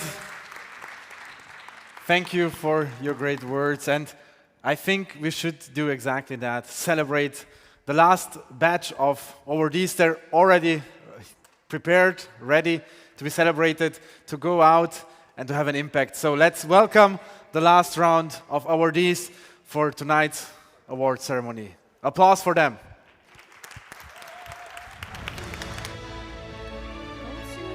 It's a community-based, community-driven social enterprise. Is it working? Goals UAE is a community-driven social enterprise embedding inclusive sports into mainstream academies and public venues. Founded in 2014 and relaunched in 2024, it partners with sports academies, certified coaches, and student volunteers. Sessions for football, swimming, cycling, and athletics are adapted so they are all inclusive for all participants.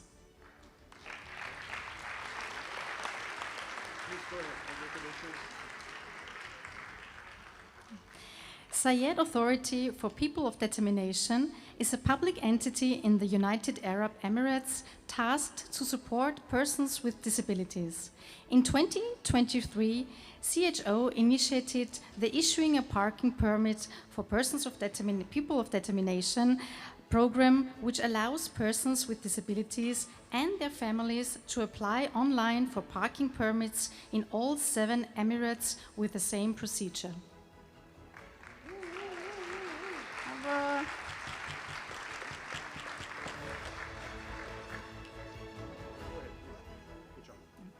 Inclutech is a UK-based tech company developing solutions for crisis communication with a focus on emergency access for persons with disabilities and high-risk groups.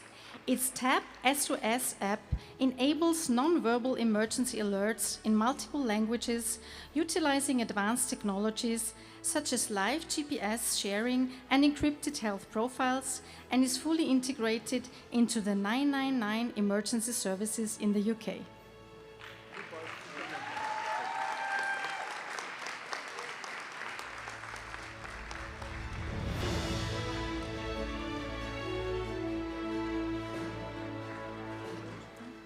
Morgan's Butchery is a small, family-run business in Halstead, Essex, United Kingdom, focusing on providing its retail and catering services for all customers.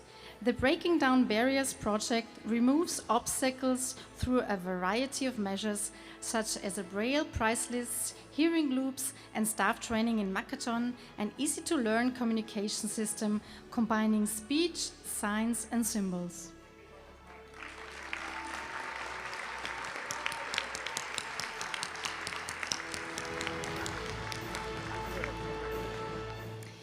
Peak Vision from the UK, a not-for-profit social enterprise dedicated to vision and eye health for all, has launched the Peak software and data intelligence platform. It comprises a clinically validated app and cloud-based data, enabling non-clinical staff to screen vision, refer patients, and track data. First implemented by Christian Blind Mission in 2018, Peak has been used by international NGOs, governments, and hospitals in 12 countries across Africa and Asia.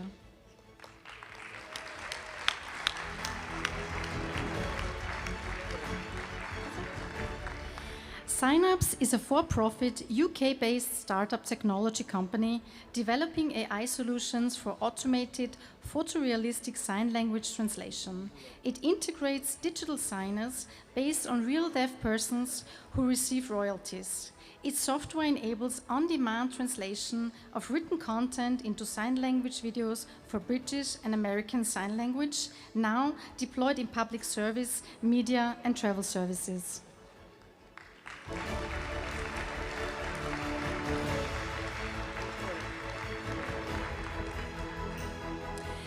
Unilever is a leading consumer goods company headquartered in the United Kingdom and the Netherlands. In 2023, the company launched a new packaging standard featuring accessible QR codes that can be scanned using existing smartphone apps. These codes lead to a digital platform that delivers relevant information about products, allergies, and usage in accessible formats such as audio, large text, or screen reader compatible texts.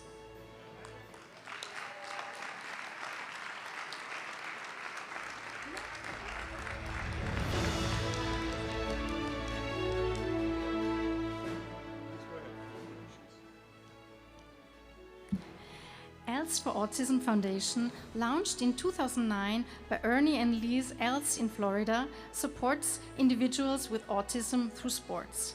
Its Ernie ELSE Game On Autism Sports project uses a train-the-trainer model and structured curricula for motor, communication, and social skills. By 2025, the Ernie Els Game On Autism sports programs had reached thousands of participants across 12 countries.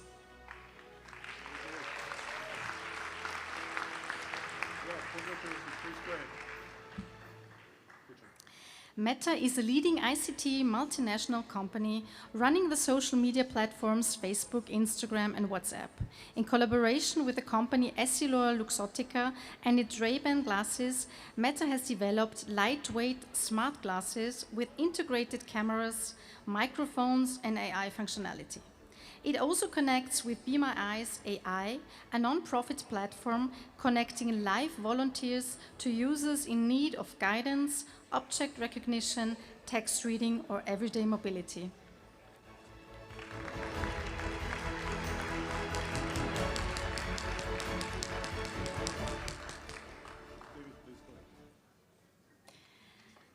Talk to Me Goose is an AI-powered text-to-speech app which is promoted by Mandel Designs, a small startup company based in Pittsburgh, Pennsylvania.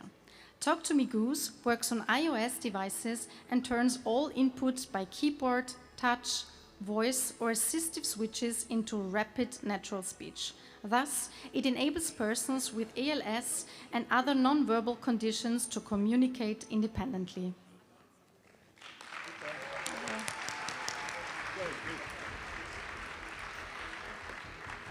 Participant Assistive Products is a private company headquartered in San Francisco, California, operating internationally to develop affordable assistive technology. Its CAP pediatric wheelchair project aims to provide adjustable, all-terrain wheelchairs for children with mobility disabilities. With the tiered pricing models offering significant discounts for low and middle income countries, annual distribution expanded from 200 units in 2022 to an estimated 4,500 in 2025.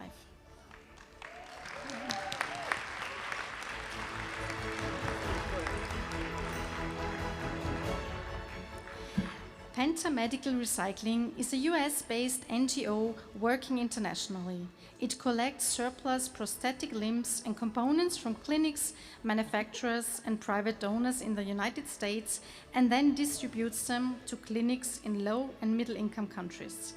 By connecting with local partners, universities, and rehabilitation providers, Penta enables affordable prosthetic care at scale using global logistics and reducing medical waste.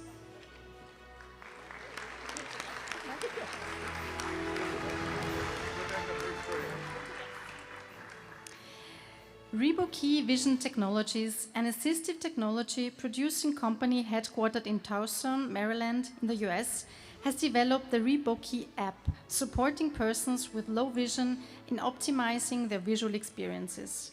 The app works like a real-time photo editor, letting users adjust contrast, lighting, zoom, and color to fit their needs.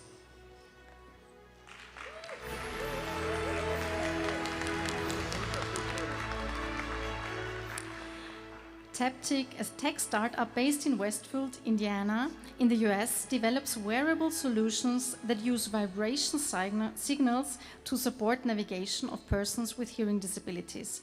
The Taptic app uses advanced AI and sound recognition algorithms to detect specific environmental sounds such as shouts, alarms, or knocks, and converts them into vibration signals and on-screen alerts.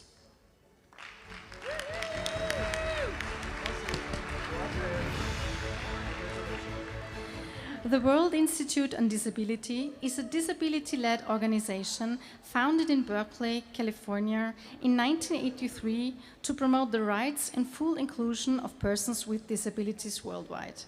GADRA is a global alliance of disability-led organizations and partners to support local DLOs to identify needs and to link them to assistance and other kinds of resources during and after disasters.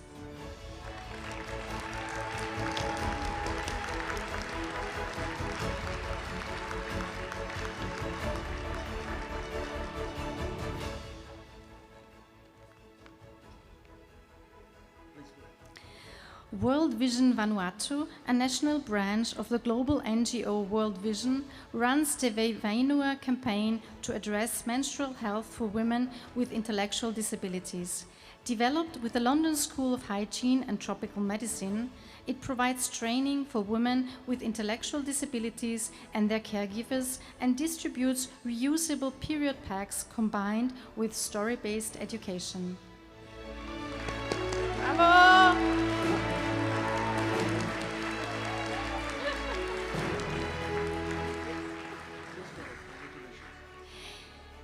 In 2024, the Hanoi Association of Persons with Disabilities from Vietnam launched an initiative called Disability Inclusive Disaster Data Initiative as a pilot project for the rural My Duc district. The initiative developed a spatial database mapping households where persons with disabilities live, as well as their infrastructure, collecting hundreds of data points and training government officials.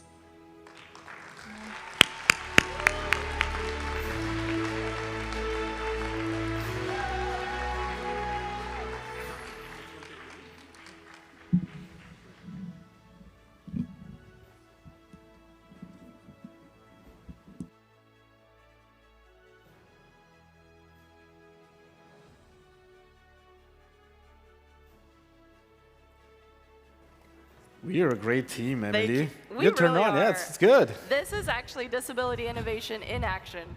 Mic getting turned on. Okay, can we say another massive congratulations to all of the awardees tonight?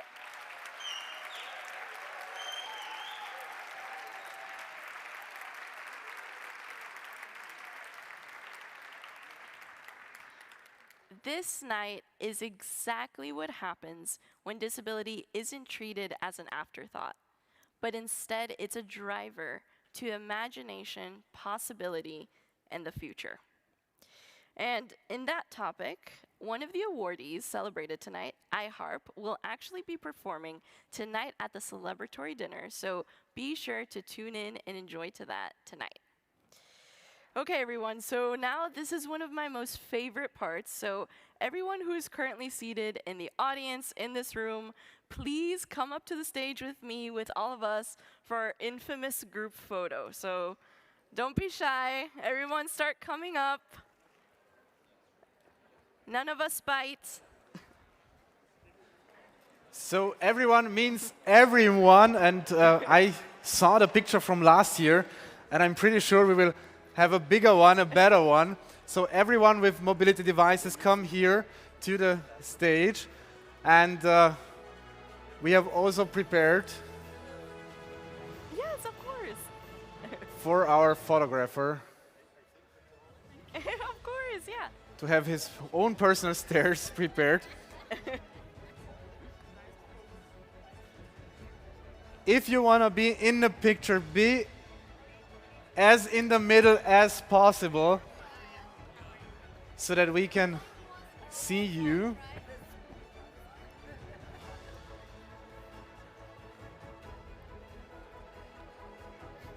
We will get some instructions if everyone is visible. Oh, thank you. Thank you so much.